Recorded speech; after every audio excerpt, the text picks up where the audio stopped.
Open టాక్కి స్వాగతం. జగన్మోహన్ రెడ్డికి ఇటీవల కోర్టుల్లో దెబ్బలు షరా మామూలుగానే మారాయి. తాజాగా రాజధాని 3 రాజధానుల పేరుతో వైజాగ్ పారిపోవాలి అనుకున్న జగన్మోహన్ రెడ్డి ప్లాన్కి అయితే హైకోర్టు మరొకసారి బ్రేక్ వేయడం జరిగింది. మనకు తెలుసు, గతంలోనే ఈ రాజధాని ఉత్తరాంధ్ర అభివృద్ధి పేరుతో ఏదైతే కార్యాలయాలు తరలించాలని జగన్మోహన్ రెడ్డి ప్లాన్ చేశాడో ఆ ప్లాన్ని సింగిల్ డివిజన్ బెంచ్ అయితే తిప్పికొట్టడం జరిగింది. అయితే దాన్ని సవాల్ చేస్తూ డివిజన్ బెంచ్కి జగన్మోహన్ రెడ్డి వెళ్ళడం జరిగింది.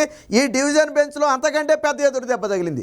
సింగిల్ బెంచ్ ఇచ్చిన తీర్పుని కొనసాగిస్తూనే ఎట్టి పరిస్థితుల్లో ఆ తీర్పు విషయంలో జోక్యం చేసుకోబోమని చెప్పడంతో పాటు వచ్చే పండుగ తర్వాత దీని మీద పూర్తి స్థాయిలో విచారణ చేపడతాం, అప్పటి వరకు ఎటువంటి కార్యాలయాలు తరలించడానికి రాష్ట్ర ప్రభుత్వానికి అధికారం లేదు, తరలించినట్టయితే అది కోర్టు ధిక్కారణ కిందకు వస్తుందని చెప్పి చాలా స్పష్టంగా చెప్పడం జరిగింది. ఏదైతే అమరావతి రైతులు భూములు ఇచ్చారో, జగన్ వచ్చిన తర్వాత 3 రాజధానుల పేరుతో అమరావతిని చంపేసి వైజాగ్ని క్యాపిటల్ చేయాలని ప్రయత్నం చేశాడు. 3 రాజధానులు అనేది కేవలం డ్రామా మాత్రమే. అందుకే కదా జగన్మోహన్ రెడ్డి కోర్టులో ఎదురు దెబ్బలు తగులుతున్నాయనే అసలు 3 రాజధానులు బిల్లే వెనక్కి తీసుకున్నాడు జగన్మోహన్ రెడ్డి. సరే, తీసుకున్నప్పటికీ కూడా ఉత్తరాంధ్ర అభివృద్ధితో పేరుతో పారిపోవాలని చూశాడు. దాన్ని కూడా ఈరోజు రాష్ట్ర హైకోర్టు అయితే అడ్డుకోవడం జరిగింది. గతంలో సింగిల్ బెంచ్ ఇచ్చిన తీర్పు సరిగా లేదు, అసలు ఈ కేసుని సింగిల్ బెంచ్ విచారించే అధికారమే లేదని చెప్పి డివిజన్ బెంచ్కి వెళ్ళింది రాష్ట్ర ప్రభుత్వం. సో ప్రభుత్వం తరపున అడ్వకేట్ జనరల్ ఆ వాదనలు వినిపించే ప్రయత్నం చేశారు. ఇందులో భాగంగా ఆ రైతుల తరపున కూడా వాదనలు అయితే వినిపించడం జరిగింది. మీ పిల్లలు ఇంటర్మీడియట్ మరియు ఎంసెట్ చదువుతూ సబ్జెక్ట్స్ లో కన్ఫ్యూజ్ అవుతున్నారా? కాన్ఫిడెన్స్ లెవెల్ తక్కువగా ఉందా? రిపీటెడ్ మిస్టేక్స్ చేస్తున్నారా? అయితే మీకోసమే ఉంది Rise app. 1 lakh question bank, performance analysis, online classes by experts, ఇంకా మరెన్నో ఫీచర్స్ తో మీ ముందుకొచ్చింది Rise the perfect guide. Description లో ఉన్న లింకును ఉపయోగించి సబ్స్క్రైబ్ అవ్వండి. ఇరుపక్షాల వాదనలు విన్న తర్వాత డివిజన్ బెంచ్ కూడా ఒక నిర్ణయం అయితే ప్రకటించింది. ఆ నిర్ణయమే జగన్మోహన్ రెడ్డికి ఎదురు దెబ్బగా మారింది. ఎప్పుడున్న పరిస్థితుల్లో సింగిల్ బెంచ్ ఇచ్చిన ఆదేశాల మీద స్టే ఇవ్వటం కానీ లిఫ్ట్ చేయటం కానీ ఎట్టి పరిస్థితుల్లోనూ జరగదు, కాబట్టి ఈ ఆదేశాలు కొనసాగుతాయి అని తేల్చి చెప్పింది. అయితే ఆ రాష్ట్ర ప్రభుత్వం ఒక అభ్యర్థన అయితే కోర్టు ముందు ఉంచడం జరిగింది. దీన్ని సింగిల్ డివిజన్ బెంచ్ విచారించే అర్హత లేదని చెప్పి ఒక అభ్యర్థన పెట్టిన నేపథ్యంలో అసలు దీన్ని సింగిల్ బెంచ్ విచారించాలా లేదా త్రిసభ్య ధర్మాసనానికి పంపాలా అనే నిర్ణయం త్వరలోనే మేము తీసుకుంటాము. అయితే మేము నిర్ణయం తీసుకోవడానికి అంటే ముందు రాష్ట్ర ప్రభుత్వం కొన్ని ప్రశ్నలకు సమాధానం చెప్పాలని చెప్పి ఆ అడ్వకేట్ జనరల్ని అయితే కోర్టు ప్రశ్నించడం జరిగింది. అసలు విశాఖలో ఎంత విస్తీర్ణంలో ఈ కార్యాలయాలు ఉన్నాయి? ఇక్కడ నుంచి ఎంతమంది అధికారులు విశాఖ వెళతారు?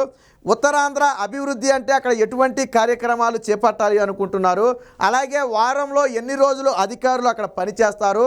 ఎంతమంది మొత్తం సిబ్బంది ఎంతమంది తరలి వెళతారు? దీనికి అయ్యే ఖర్చు మొత్తం ఎంత? ఇలా ప్రతిదీ కూడా అఫిడవిట్ రూపంలో కోర్టుకు సమర్పించాలని చెప్పి ఆదేశించింది. అవన్నీ పరిశీలించిన తరువాత దీనిలోని డెప్త్ను పరిశీలించి అప్పుడు దీన్ని సింగిల్ బెంచ్ విచారించాలా లేదా త్రిసభ్య ధర్మాసనానికి పంపాలా అనేది ఒక నిర్ణయం మేము తీసుకుంటాం. బట్ అప్పటి వరకు అన్న ఈ ఏదైతే సింగిల్ డివిజన్ బెంచ్ ఇచ్చిన తీర్పు ఉందో దాన్ని లిఫ్ట్ చేయాలని చెప్పి రాష్ట్ర ప్రభుత్వం తరఫున అడ్వకేట్ జనరల్ కోరినప్పటికీ కూడా ససేమిరా దాన్ని మార్చడం అయితే ఇప్పటికిప్పుడు కుదరదు. ఎందుకంటే వాదనలు వినకుండా ఎటువంటి నిర్ణయం మేము తీసుకోలేము. సింగిల్ బెంచ్ ఇచ్చిన ఆ ఉత్తర్వుల విషయంలో మేము ఇప్పుడు జోక్యం చేసుకోలేం. అసలు ఈ కేసుని ఎవరు విచారించాలనేది ముందు తేలుస్తాం.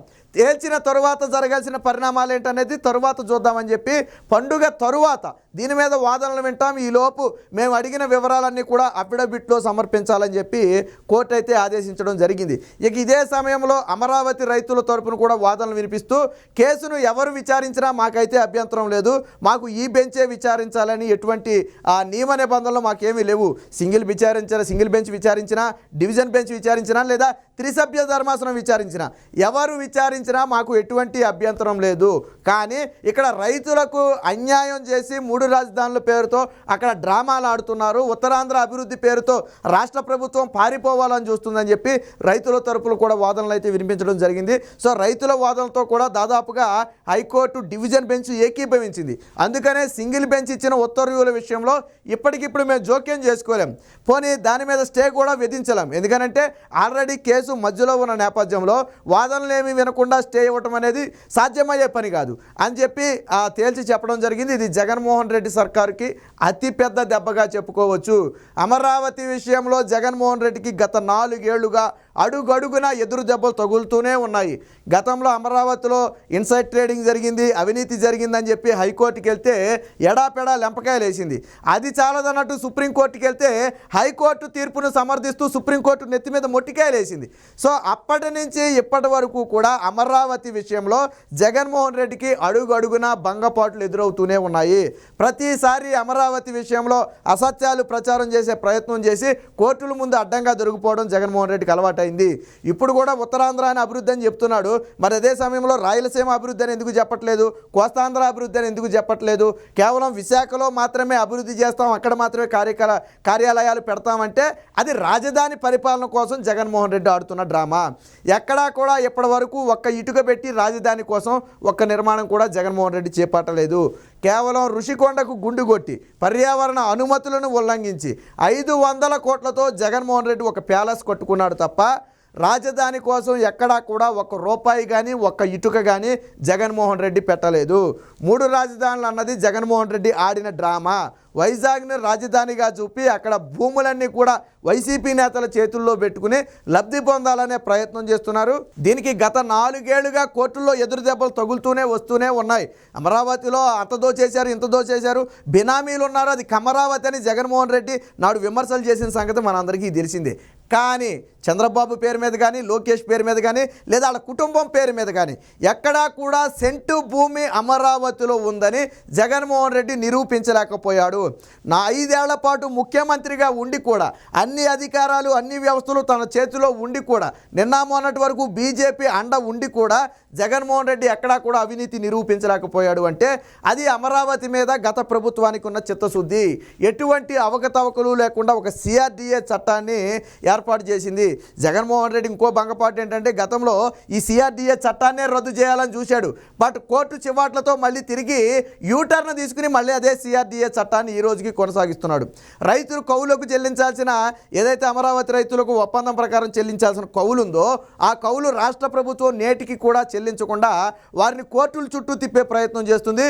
కోర్టులు చివాట్లు పెట్టి ఏదైతే కోర్టు ధిక్కరణ కింద పిటిషన్లు వేసిన తరువాత మాత్రమే వారికి కౌలు చెల్లించడం జరిగింది. సో ఇలాగ అమరావతి రైతులను అడుగడుగునా ఇబ్బంది పెడుతున్నప్పటికీ కూడా న్యాయస్థానాలన్నీ కూడా అమరావతి రైతుల పక్షాన్నే నిలబడ్డాయి. గత 2019 డిసెంబర్లో 3 రాజధానుల నాటకం మొదలుపెట్టి నేటికి 4 ఏళ్లు దాటిపోయినా ఇప్పటి వరకు కూడా జగన్మోహన్ రెడ్డి ఎక్కడా ఒక్క చోట కూడా ఇటుక పెట్టలేదు. అదే సమయంలో అమరావతిలో ఎటువంటి అభివృద్ధి కార్యక్రమాలు చేయకపోగా అమరావతి రైతులను గత 4 ఏళ్ల నుంచి వేధిస్తూనే ఉన్నారు. 4 ఏళ్లుగా అమరావతి రైతులు అలుపెనగని పోరాటం చేస్తున్నప్పటికీ ఒక్కరోజు కూడా అమరావతి రైతుల దగ్గర జగన్మోహన్ రెడ్డి నిలబడి మీ సమస్య ఏంటి అని ఒక్కరోజు కూడా జగన్మోహన్ రెడ్డి అడగలేదు అంటే ఇంతకంటే కఠినాత్ముడు ఎక్కడైనా ఉంటాడా? అందుకనే కోర్టులు కూడా అమరావతి రైతుల పక్షాన్ని నిలబడ్డాయి. నిస్వార్థంతో రాష్ట్రం కోసం భూములు ఇచ్చారు కాబట్టే వారు ఈరోజు నష్టపోయారు కాబట్టే వారికి న్యాయం జరగాలనే ఉద్దేశంతోనే న్యాయస్థానాలు ఈరోజు వారి పట్ల నిలబడ్డాయి. న్యాయం, ధర్మం అమరావతి రైతుల పక్షాన ఉన్నాయి కాబట్టే హైకోర్టు నుంచి సుప్రీంకోర్టు వరకు ఎక్కడికి వెళ్ళినా, ఎన్ని బెంచ్లు మారినా అక్కడ న్యాయం మాత్రం వారి వైపే నిలబడుతుంది. ఇదే స్ఫూర్తితో ఇప్పుడు కూడా అమరావతి రైతుల వైపే న్యాయం నిలబడింది. వాళ్ళు ఏదైతే పోరాటం చేస్తున్నారో రాజధాని ఇక్కడే ఉండాలి, మేము రాజధాని కోసం భూములు ఇచ్చామని చెప్పి ఏదైతే పోరాటం చేస్తున్నారో ఆ పోరాటానికి దాదాపుగా మద్దతు లభించిన పరిస్థితి. ఈ తీర్పుని 5 కోట్ల మంది ఆంధ్రులు కూడా ఇప్పుడు స్వాగతిస్తున్నారు. ఏది ఏమైనా ఆ రాజధాని తరలింపుకు సంబంధించి ఉత్తరాంధ్ర అభివృద్ధి పేరుతో విశాఖ పారిపోవాలి అనుకున్న జగన్మోహన్ రెడ్డికి మరొక ఎదురు దెబ్బ తగిలింది. గతంలో సంక్రాంతికి మారిపోతా, క్రిస్మస్కి మారిపోతా, రంజాన్కి మారిపోతా, లేకపోతే మా భార్య పుట్టినరోజు టయానికి వెళ్ళిపోతా, ఇలా రకరకాల వాయిదాలు చెప్పుకుంటూ వచ్చాడు. ఇదిగో వెళ్ళిపోతున్నాడు, అదిగో వెళ్ళిపోతున్నాడు అంటమే తప్ప జగన్మోహన్ రెడ్డి విశాఖలో అడుగు పెట్టలేకపోతున్నాడు. ఎందుకనంటే అమరావతి రైతుల స్ఫూర్తి అలాంటిది. ఈరోజు అమరావతి రైతులు మొక్కవోని దీక్షతో జగన్మోహన్ రెడ్డి రెడ్డికి అడ్డుకట్ట వేస్తున్నారు. రైతులందరూ కలిసి ఏదైతే ఈ న్యాయ పోరాటం చేస్తున్నారో ఆ న్యాయ పోరాటంలో న్యాయం కూడా అమరావతి రైతుల పక్షానే నిలబడింది. అందుకనే ఈ రోజు కూడా మళ్ళీ సింగిల్ బెంచ్ ఇచ్చిన తీర్పును ఎత్తివేయాలని డివిజన్ బెంచ్కి వెళ్తే డివిజన్ బెంచ్ కూడా 4 చివాట్లు పెట్టి ఆ తీర్పును ఎత్తివేయటం కుదరదు, పైగా పూర్తి వివరాలు మాకు సమర్పించండి, అసలు అప్పుడు ఈ కేసును ఎవరు విచారించే అర్హత ఉందనేది మేము నిర్ణయిస్తాం, బట్ అప్పటి వరకు కూడా ఈ ఆదేశాలు అలాగే కొనసాగుతాయి. ఆదేశాల్లో ఎటువంటి మార్పులు వచ్చినప్పటికీ కూడా అది కోర్టు ధిక్కరణ కిందే పాల్పడినట్టుగా అవుతుందని చెప్పి ఈరోజు హైకోర్టు అయితే హెచ్చరించడం జరిగింది.